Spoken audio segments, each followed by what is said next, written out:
Today I come to you with the final review for Young Blackjack. Yes, today marked the end of Young Blackjack the series, episode 12, and it's sad to see this series go.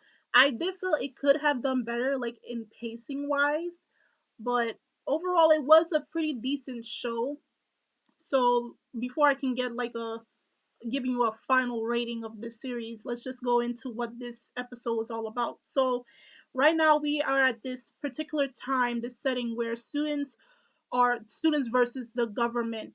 And during this time of the year, probably the 1960s going to the 1970s, it was Vietnam versus the U.S. and Japan decided to get involved into that fight between those two.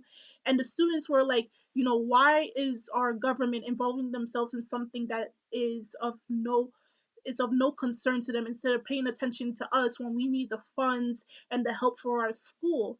Now they started a protest, but they felt like the peaceful protest was not getting them anywhere that they needed to, and they were not being heard. So some students decided upon themselves to start a riot for their protests. So they're becoming very violent, even using firearms in order to make the police back off.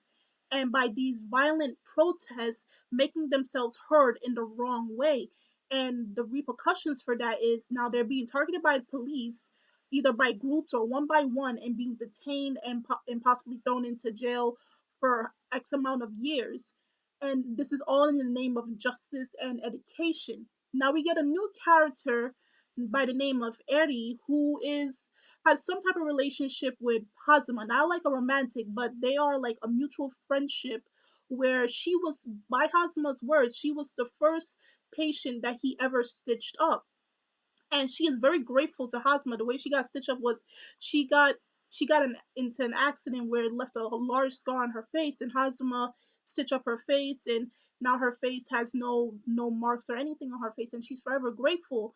And instead of paying him like all the other people that we've seen pay Hazma with money, she gave him what she would call a second-hand rated necklace, but I can guess it was a very precious thing to her, and Hazma took that as a memento, and he cherishes that to the very end.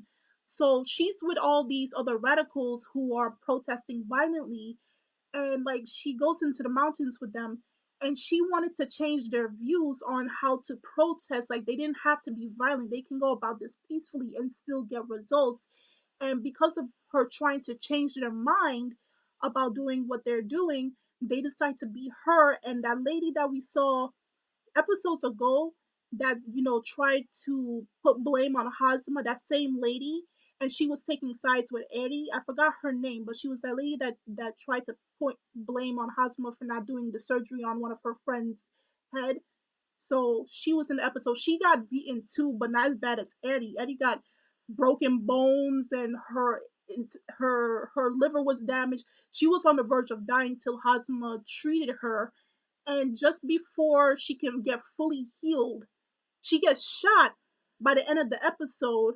Okay, and she dies in Hazuma's arms. And Hazuma, I mean, he treated her, but this time he was not able to really bring her back. So in a way, Hazma succeeded, but at the same time, he did not. So he has faced loss in a sense, because he just treated her, and no more than within a minute or so, she gets shot by one of because the police found their hideout, the place for the hideout for those people who was in the violent protests, and she's trying to stop everyone from getting into further conflict, and she gets shot in the process while just finished being operated not too long ago, and she dies in Hazuma's arm. And it was very sad. It started off okay in the beginning, and then just got real depressing by the second half. And it was so sad to see that there was a patient that Hazma could not save. Okay, he did save her the first. You can say he saved her the first time, but this time he could not save her. And it was very sad. I was on the verge of crying, because like this was the first person he stitched up.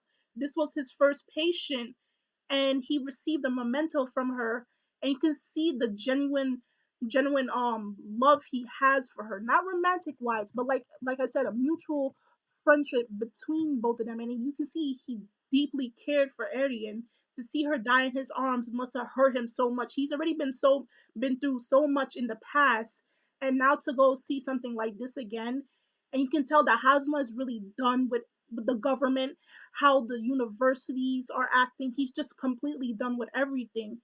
And if you know that the person that's in the black market, the one that captured Hazma back in episode 2 or 3, Hazma, like, he talked to him, and then he realized Hazma has been through a lot of stuff. And by the end of the episode, Hazma says, I am no longer Hazma Kuro. You can refer to me as Black Jack." And that's the ending of this series. Now, like I said, it could have been better paced.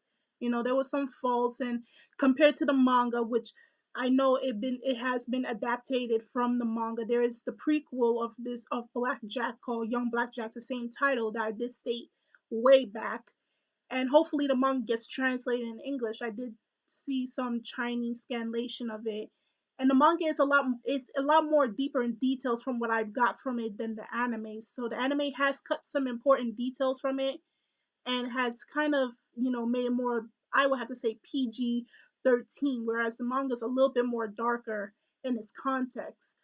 But the anime was, nonetheless, you can sit down and enjoy it while watching it. So overall, I would have to give this series a 7 out of 10. It could have done better, but it was still a good series to watch. It was an okay show to watch, and hopefully the manga gets more recognition and it finally gets translated for everyone to read. Even myself, I really want to read the manga. It looks really good. So tell me your thoughts on this final episode of Young Black Jack, and also tell me your thoughts on the overall of this whole series, what you thought about it in the comment section below. You can check us out on Twitter and on Tumblr. Our Facebook link is in the description box below if you'd like to become a member of our Facebook page. And I'm Kimmy Chan of Anime Legends Podcast, and I will see you guys later. Bye.